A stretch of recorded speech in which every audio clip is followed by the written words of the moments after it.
As difficult as it was for me, I have come to an inescapable and profoundly disturbing conclusion. I believe that an elite group of people and the corporations they run have gained control over not just our energy, food supply, education, and healthcare, but over virtually every aspect of our lives. And they do it by controlling the world of finance, not by creating more value, but by actually controlling the source of money. When I followed the money, I found that it took me up the levels of a pyramid. Here we are at the bottom level going about our daily lives. Above us is government, people who are given a monopoly on force and use it to tax and control us whether or not we agree. But who controls them? At the next level are the corporations. Many would say that it is now corporations and not nation states that rule the world. They call it a corporatocracy. To acquire the world's resources and control the markets, this corporatocracy must have access to cheap money. The big corporations get their loans at special rates from the big banks, which means that those who control the major banks, the moneyed elite, ultimately control the corporations. As I've followed the money, I've learned that almost everything I once believed about money is simply not true. It's interesting how few questions we actually ask about very everyday things, like when we go into a bank and we ask for a loan of, say, $50,000, £50,000, what actually happens? You see, most people live their lives based on a kind of vague image of what happens. What actually happens is you ask for £50,000, they type into your account £50,000. That's all they do. They don't mint any coins, they don't print any money, they don't move any precious metal anywhere. They just put £50,000 into your account on a computer screen. From that moment, you start paying interest on money that has never, does not, and will never exist. It turns out that banks actually have about 9 times as much money loaned out as they have on reserve in their vaults. This is possible because of what's referred to as fractional reserve lending. The way it works is that the Federal Reserve, or the central bank in any country, is legally allowed to determine the amount a bank must have on reserve. In the US, it's currently around 10%. So if you deposit $10,000 into the bank sets aside 10%, or $1,000, and then loans out the rest of your money. The way it works is, say another person comes into the bank and asks for a car loan of $9,000. At this moment, the bank loans out the $9,000 from your original deposit. It isn't there anymore. The borrower then pays the person selling the car, and they go deposit the money into another bank, which is part of the same central banking system. This $9,000 is treated as a new deposit, and the process continues. The money gets redeposited and reloaned until the initial deposit of $10,000 becomes $100,000. The banking system just created $90,000 by loaning out your money. Apparently it began with the goldsmiths in the 17th century, when people were trading in gold. Gold was heavy to carry around, so people stored the actual metal in vaults and traded receipts instead. Those receipts were the first paper money. Since only a few people would withdraw their gold at any given time, the vault owners, basically the new bankers, began creating receipts for more metals than they actually held. They loaned out those receipts and charged interest on money, gold, that they didn't really have. That's how our so-called fractional reserve system was born. In this system, the bankers get to make up money out of nothing, while the rest of us have to work hard to earn it. It has created a modern form of serfdom where the mass of society is now working to pay off their debt to the banks.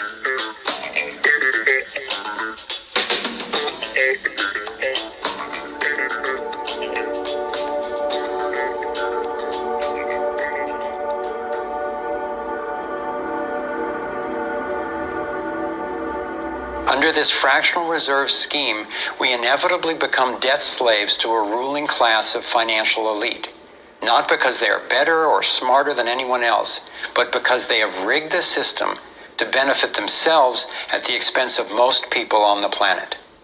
Catherine Austin Fitts is an expert on this issue. She was an Assistant Secretary of Housing and Urban Development under President George Bush Sr., and then an advisor to the Clinton administration. Let's set up a game of Monopoly and you want to buy Park Place. What I can continually do is just print money, give myself more money, lower the value of your money by printing more. No matter how hardworking you are or how successful you are, I can always end up buying you for free.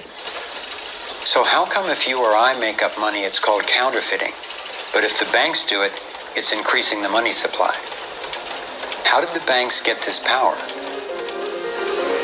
This is Jekyll Island, where in 1910, representatives from the Rockefellers, Rothschilds, Morgans, and other private bankers gathered secretly to draft the legislation that would create the Federal Reserve. Ed Griffin literally wrote the book on what happened at Jekyll Island. Central banks are banking cartels which have gone into partnership with the respective governments in the countries where they operate. And they've been given monopolistic power over the creation of the nation's money supply. That's what the politicians handed to them as a gift, you might say, for the partnership. Now, in return, what did the bankers do for the politicians? They promised to create money out of nothing, now that they've got this legal power to do it anytime the government needs it.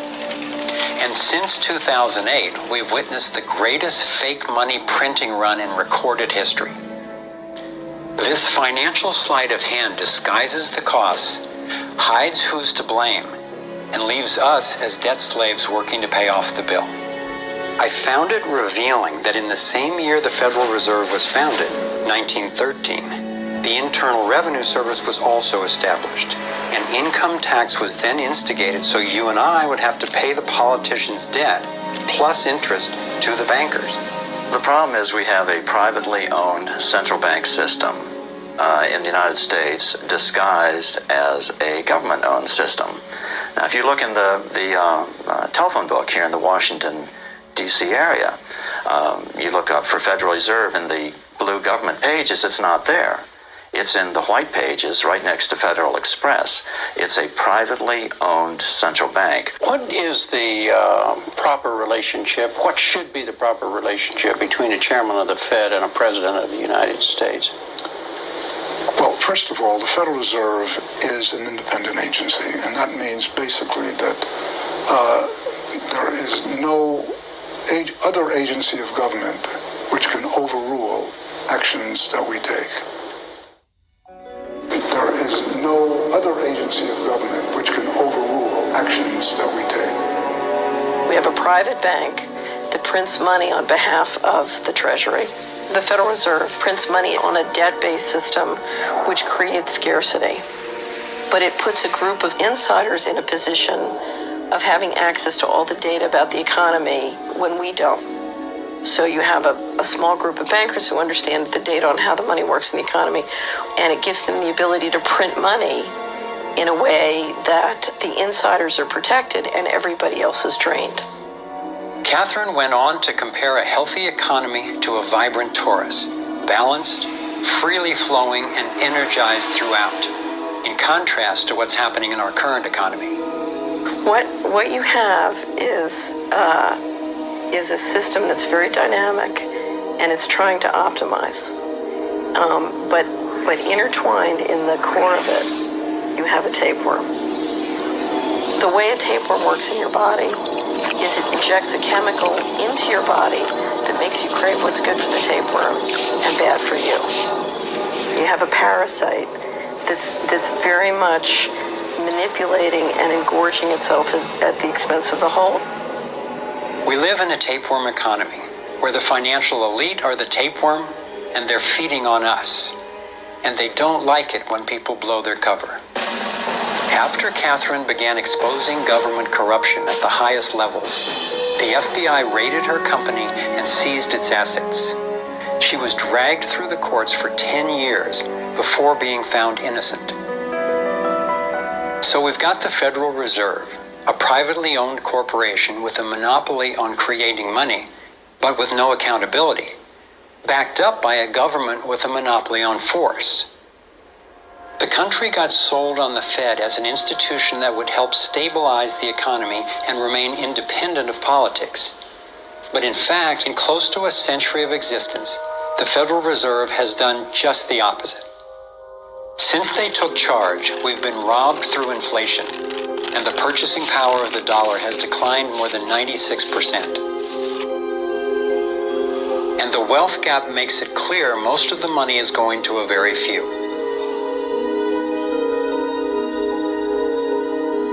Only 16 years after the Federal Reserve was in power, America experienced the Great Depression. My research revealed that before the big crash in 1929, the elite bankers pulled their money out of the stock market. After the crash, they used that money to buy up cheap stocks and smaller failing banks for pennies on the dollar. Among the bankers who consolidated their wealth this way were the Rothschilds, Rockefellers, and Morgans. A similar scenario played out in the 2008 financial collapse, with the same bankers benefiting. In the years leading up to the collapse, the biggest banks, including Bank of America, Citigroup, and Chase, controlled by the Rothschilds, Rockefellers, and Morgans, were bundling and trading bad loans that they knew would eventually fail. It's like putting rotten oranges in a box and selling them as grade AAA.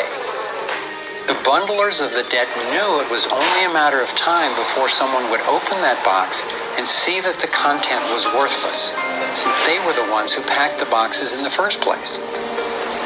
When the rotten oranges, what we hear about as unsound loans, derivatives, and credit default swaps, were finally discovered, everyone was impacted. People lost their homes, their jobs, their businesses, and their retirements. Meanwhile, the biggest banks who created the problem in the first place were the ones who got bailed out. Why's that? Why would the Federal Reserve give trillions to the banks, even though the majority of Americans were against bailing them out? And why not help those most in need rather than the perpetrators of the financial collapse?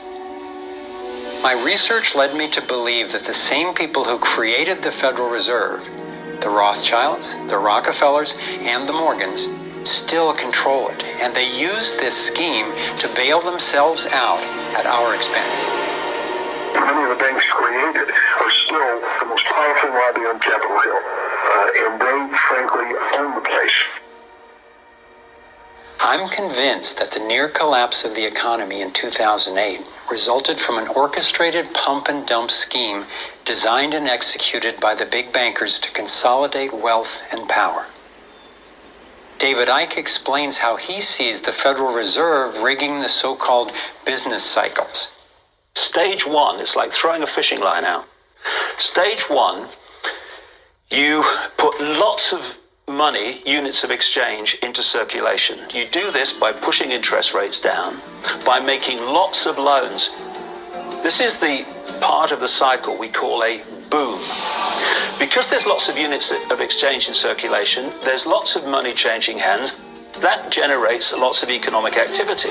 That generates jobs. And as more and more money is spent, there's more demand. So companies take out more loans of fresh air money to increase their production. People get confident in their everyday lives. Hey, I work for this company. They've got lots of orders. It's really going great. My job's safe. I tell you what, we can have a bigger house. Then they start to change it. What they do is they pull the fishing line in.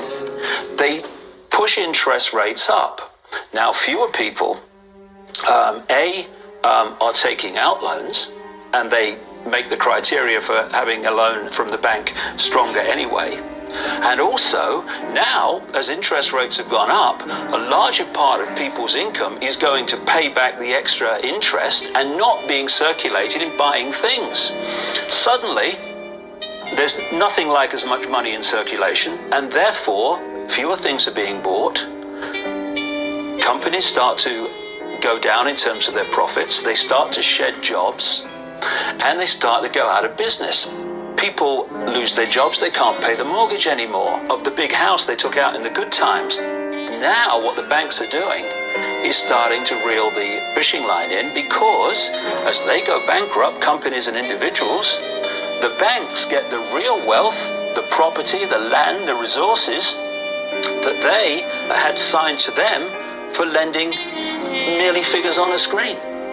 Now this economic cycle of fishing line out, fishing line back, lots of units in circulation, pull them in, has been going on for centuries. And what it's done, it's stolen and accumulated the real wealth of the world in the hands of the few.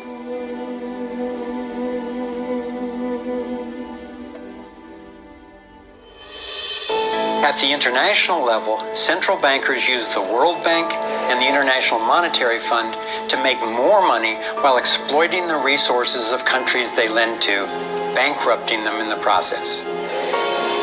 The central bank of central banks is the Rothschild-created Bank for International Settlements. The elite are positioning themselves to control access to virtually everything we need to survive. No matter where you go in the world, the money is controlled by the banking system. They decide if people eat or if they don't eat. Who's a billionaire and who lives on less than $1 a day? He who controls the money controls the world, and a very few control the money.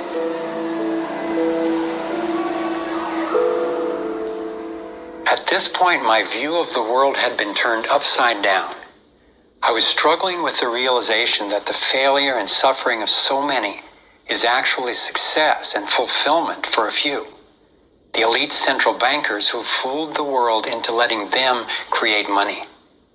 They already have vast fortunes, so what is their end game? What is their ultimate agenda?